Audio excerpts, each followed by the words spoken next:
हाल ही में भारतीय जनता पार्टी के नेतृत्व में एनडीए गठबंधन ने आगामी राष्ट्रपति चुनावों के लिए अपने उम्मीदवार के तौर पर द्रौपदी मुर्मू के नाम की घोषणा की है। जानकार बता रहे हैं कि भारतीय संसद और विधानसभाओं में भारतीय जनता पार्टी और एनडीए गठबंधन की मजबूती को देखते हुए द्रौपदी मुर्मू का राष्ट्रपति बनना लगभग तय हो गया है। आज इस वीडियो में हम द्रौपदी मुर्मू और उनकी उम्मीदवारी के मायनों को समझने की कोशिश करेंगे। मेरा नाम है अक्षय और आपका स्वागत है दृष्टि आईएएस की इस नई वीडियो में। वीडियो शुरू करते हैं और सबसे पहले वीडियो की रूपरेखा को समझ लेते हैं, यानी उन बिंदुओं की बात कर लेते हैं जिनके माध्यम से हम अपनी चर्चा को आगे बढ़ाएंगे।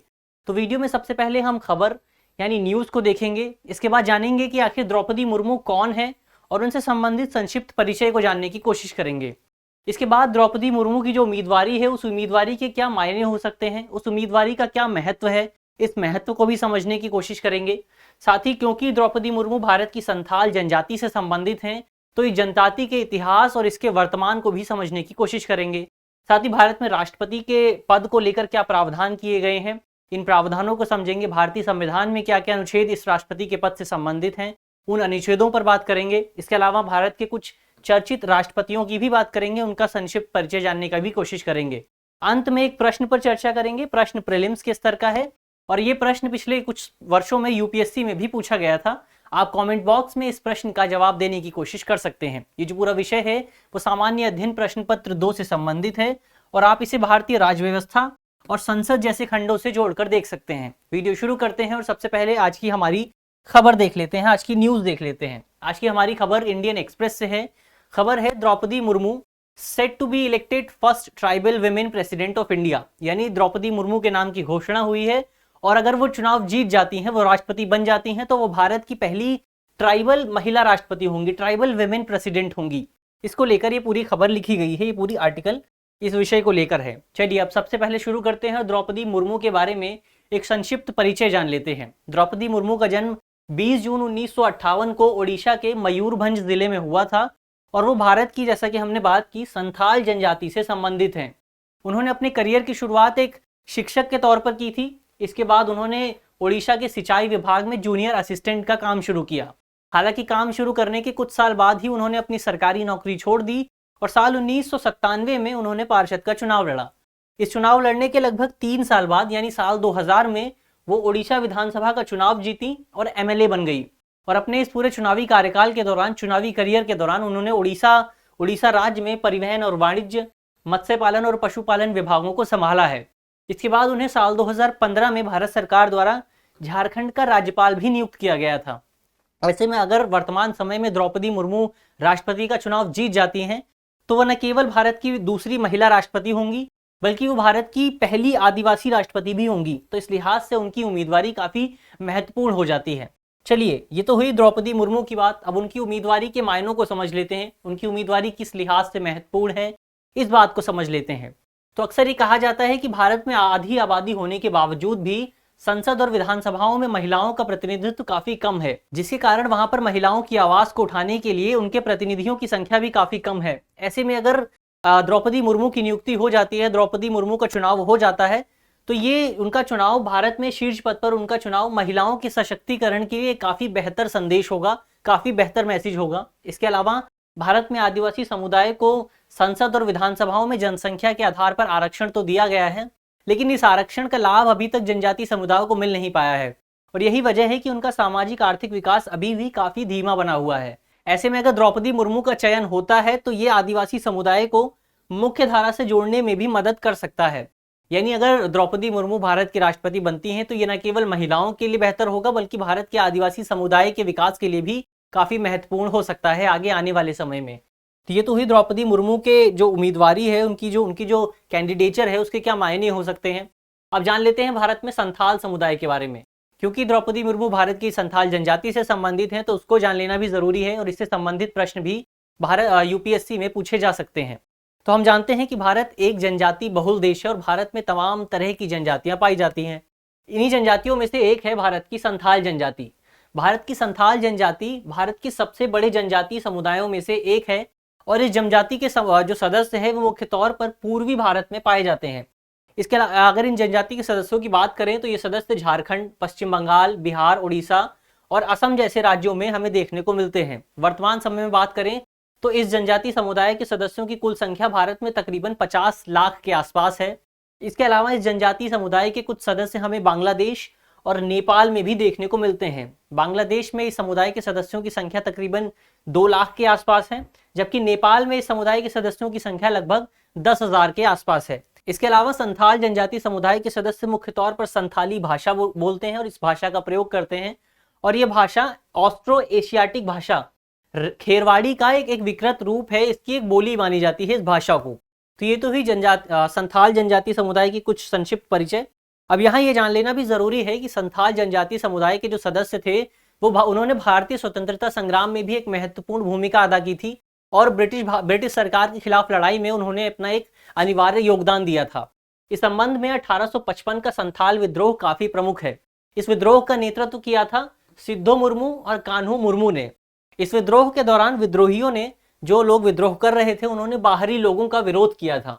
बाहरी लोगों को जनजाति भाषा में दीकू बोला जाता है, तो इस तरह से उन्होंने दीकुओं का विरोध किया था। कौन थे ये बाहरी लोग? इन बाहरी लोगों में शामिल थे राजस्व अधिकारी, वो राजस्व अधिकारी जिनकी नियुक्ति ब्रिटिश सरकार द्वारा की गई थी, और ये राजस्व अधिकारी जबरन आदिवासी समुदाय से राजस्व वसूलते थे। इसके अलावा इन बाहरी लोगों में पुलिस के लोग भी शामिल थे, पुलिस प्रशासन भी शामिल था।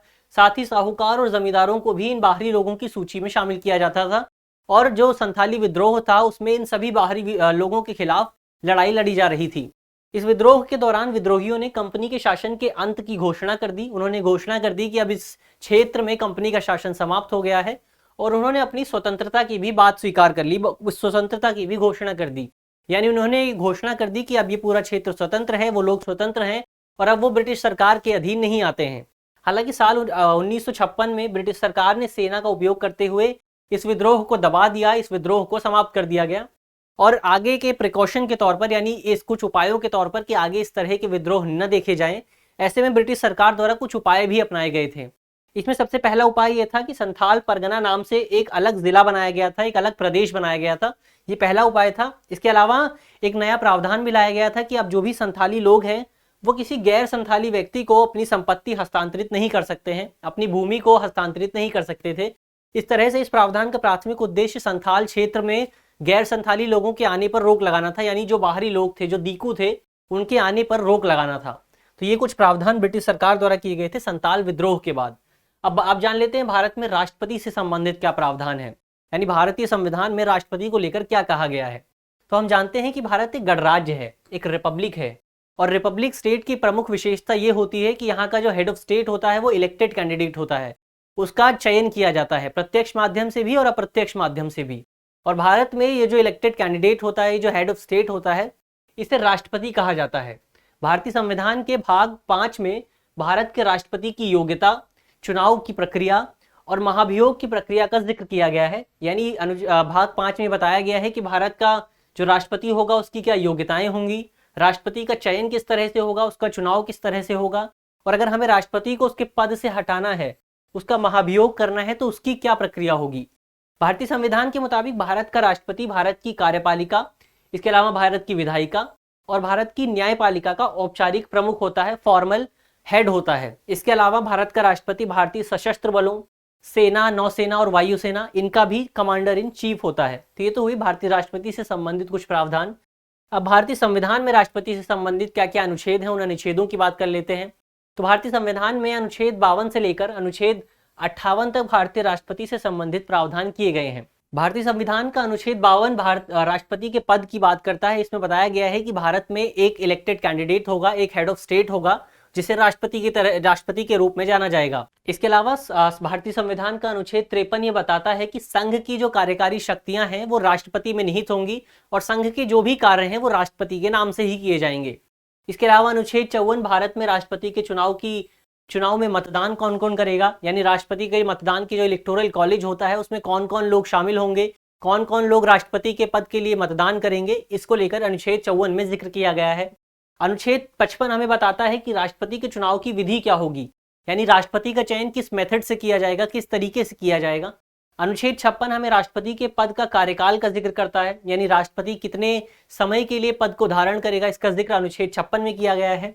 अनुच्छेद 57 हमें यह बताता है कि राष्ट्रपति पुनर्निर्वाचन के लिए पात्र होगा या नहीं, यानी कोई एक व्यक्ति, कोई एक राष्ट्रपति क्या पुनर्निर्वाचित किया जा सकता है? क्या वो दूसरी बार भी पद धारण कर सकता है? इसका जिक्र अनुच्छेद 57 में किया गया है। अनुच्छेद 58 राष्ट्रपति के लिए चुनाव हेतु योग्यता का निर्धारण करता है, यानी कौन व्यक्ति राष्ट्रपति का चुनाव लड़ सकता है, कौन व्यक्ति राष्ट्रपति का चुनाव नहीं लड़ सकता है। इसका जिक्र हमें संविधान के अनुच्छेद 58 में देखने को मिलता है। तो ये तो हुई भारतीय राष्ट्रपति से संबंधित संविधान में क्या प्रावधान किए गए हैं, हमने उन प्रावधानों की बात की। अब बात कर लेते हैं कि भारत के कुछ चर्चित राष्ट्रपति कौन रहे हैं। तो इस चर्चित राष्ट्रपति की सूची में जो सबसे पहला नाम है वो है श्रीमती प्रतिभा पाटिल का नाम, जो कि भारत की 12वीं राष्ट्रपति थी।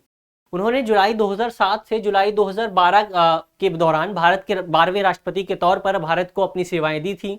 उनका नाम इस सूची में सबसे प्रमुख और सबसे पहला इसलिए है क्योंकि वो देश की पहली महिला राष्ट्रपति थी और इस लिहाज से वो काफ़ी महत्वपूर्ण हो जाती हैं।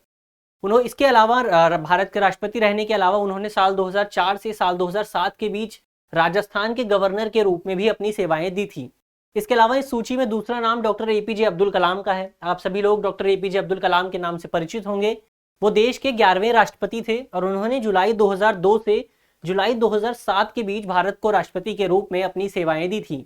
Doctor APJ Abdul Kalam IIT Madras से एरोनॉटिकल इंजीनियरिंग में डिग्री प्राप्त की थी उन्होंने भारत में सैटेलाइट और मिसाइल विकास कार्यक्रमों में महत्वपूर्ण योगदान दिया था, इसीलिए इस सूची में उन्हें शामिल किया गया है। अगली इस सूची में नाम है हमारे 10वें राष्ट्रपति के.आर. नारायणन का। के.आर. नारायणन ने साल 1997 से साल 2000 तक भारत के 10वें राष्ट्रपति के रूप में अपनी सेवाएं दी थी। वे न केवल भारत के पहले दलित राष्ट्रपति थे बल्कि वे भारत के पहले दलित उपराष्ट्रपति भी थे। उन्होंने भारत के 9वें उपराष्ट्रपति के रूप में अपनी सेवाएं दी थी। वे 3 बार लोकसभा के लिए भी चुने गए, लोकसभा के सदस्य भी रहे और साथ ही वे एक सफल डिप्लोमेट भी थे, एक राजनयिक भी थे। ये तो हुई भारत के कुछ चर्चित राष्ट्रपतियों की बात। अब जान लेते हैं अंत में एक सवाल जो पिछले साल 2018 में यूपीएससी में पूछा गया था और ये सवाल का जवाब आप कमेंट बॉक्स में दे सकते हैं। सवाल है, संथाल विद्रोह के शांत होने के बाद औपनिवेशिक सरकार द्वारा क्या उपाय किए गए थे। हमारे ऑप्शंस हैं, संथाल परगना नामक एक प्रदेश बनाया गया था। ऑप्शन 2, एक संथाल के लिए गैर संथाल को भूमि हस्तांतरित करना अवैध हो गया था। आपको बताना है कि इन दोनों कथनों में से कौन सा कथन सही है। केवल एक सही है, केवल 2 सही है, 1 और 2 दोनों सही हैं या दोनों ही गलत हैं।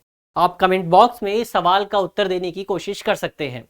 मुझे आशा है कि इस वीडियो के माध्यम से जिन भी बिंदुओं की चर्चा की गई है वो आपको समझ में आएंगे और अगर आपके प्रश्न पत्र में इससे संबंधित कोई भी सवाल आता है तो आप उसे आसानी से हल कर सकेंगे। धन्यवाद।